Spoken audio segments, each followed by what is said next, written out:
नहमदुहु व नुसल्ली व नुसल्लिमु अला रसूलिहिल करीम। अम्मा बादु फ़अऊज़ु बिल्लाहि मिनश शैतानिर रजीम। बिस्मिल्लाहिर रहमानिर रहीम। इन्नद्दीन इंदल्लाहिल इस्लाम। सदक़ल्लाहु मौलानल अज़ीम व बल्लगना रसूलुहुन नबियुल करीम व नहनु अला ज़ालिका लमिनश शाहिदीन वश्शाकिरीन वल्हम्दुलिल्लाहि रब्बिल आलमीन। अस्सलातु वस्सलामु अलैका या रसूलल्लाह व अला आलिका व अस्हाबिका या हबीबल्लाह। अस्सलातु वस्सलामु अलैका या रसूलल्लाह व अला आलिका व अस्हाबिका या हबीबल्लाह। अस्सलातु वस्सलामु अलैका या रसूलल्लाह व अला आलिका व अस्हाबिका या हबीबल्लाह। ये गाजी, ये तेरे पुरइसरार बंदे, जिन्हें बख्शा है तूने ज़ौक़े खुदाई। दोनी में इनकी ठोकर से सहरा व दरिया, सिमट कर पहाड़ इनकी हैबत से राई। शहादत है मतलूब व मकसूद मोमिन, न माले गनीमत न किश्वर कुशाई। दो आलम से करती है बेगाना दिल को, अजब चीज़ है लज्जत आशनाई।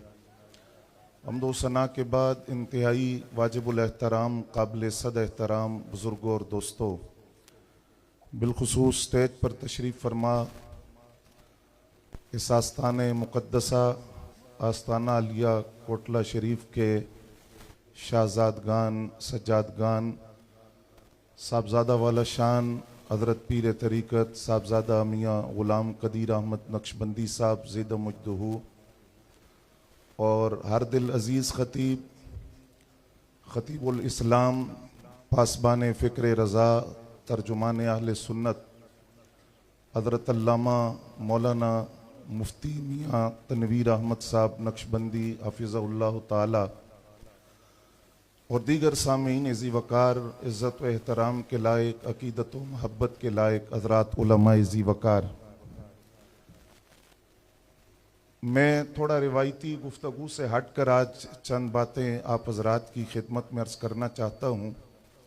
ये दो परचम जो आप देख रहे हैं, इन्हीं की निस्बत से कुछ ज़रूरी गुज़ारिशात आप हज़रात की खिदमत में अर्ज़ करना है असर हाज़िर के तनाजुर में।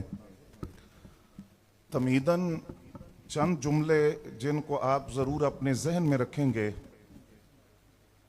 कि अल्लाह करीम ने सूरह तौबा में 8 फितरती मोहब्बतों का जिक्र किया। ऐसी मोहब्बत जो किसी के कहने पर नहीं की जाती, किसी के सिखाने से नहीं आती, बल्कि इंसान की फितरत में वो मोहब्बत शामिल होती है।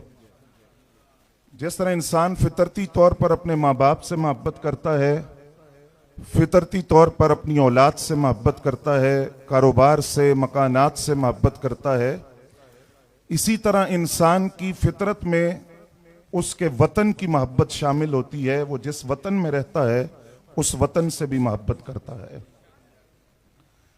और इमाम रागिब अस्फहानी रहमतुल्लाह अलैह आपने लिखा, फरमाया कि वो मुल्क जो तरक्की पजीर मुल्क है, जहां माली तौर पर मुआशी तौर पर मजबूती नहीं है और वो लोग माली और मुआशी तौर पर कमज़ोर होते हैं, अगर वतन की मोहब्बत ना होती तो वो मुल्क खाली हो जाते, वो वतन खाली हो जाते। ये वतन की मोहब्बत है कि लोग भूख को बर्दाश्त कर लेते हैं, मुआशी तौर पर माली तौर पर वो कमज़ोरी को बर्दाश्त कर लेते हैं, लेकिन अपने वतन की मोहब्बत में वतन को नहीं छोड़ते।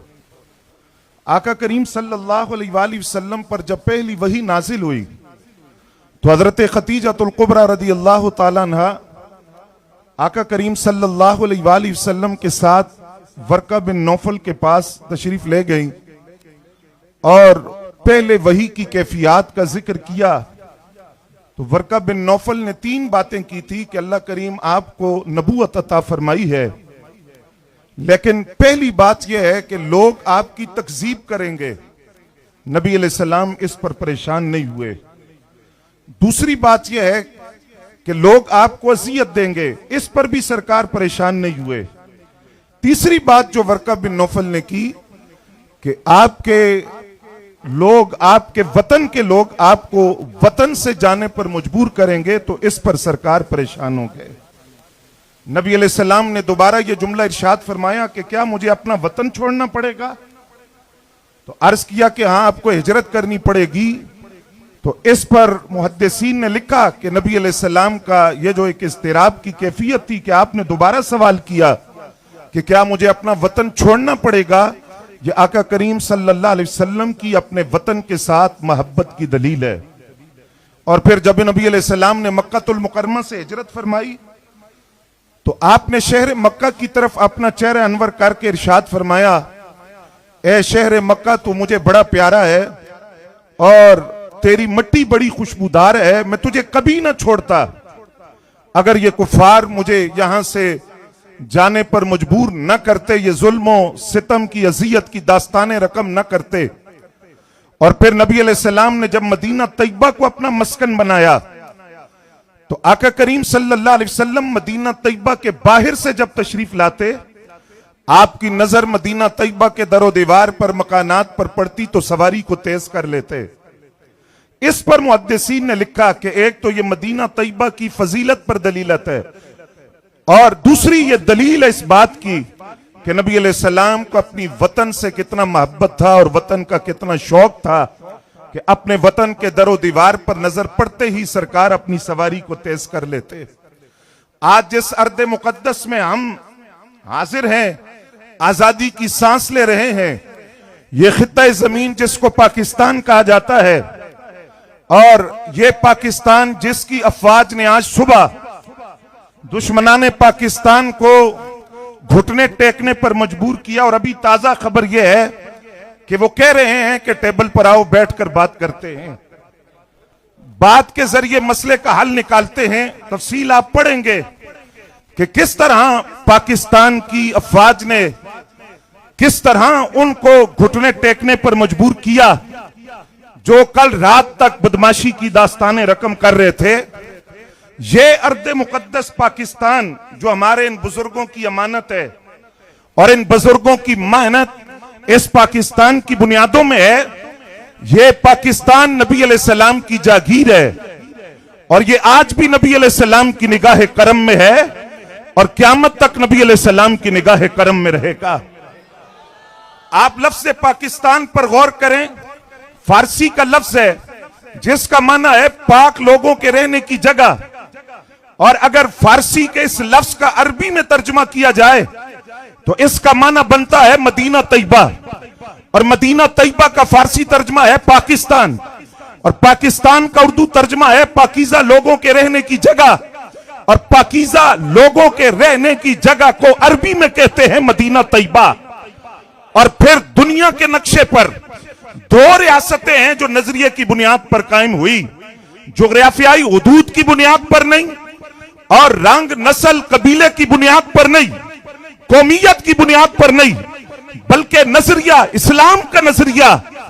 दो रियासतें जो नजरिए की बुनियाद पर कायम हुई, एक को मदीना तैयबा कहा जाता है और दूसरे को पाकिस्तान कहा जाता है। नाराए तकबीर, नाराए रिसालत, नाराए हैदरी।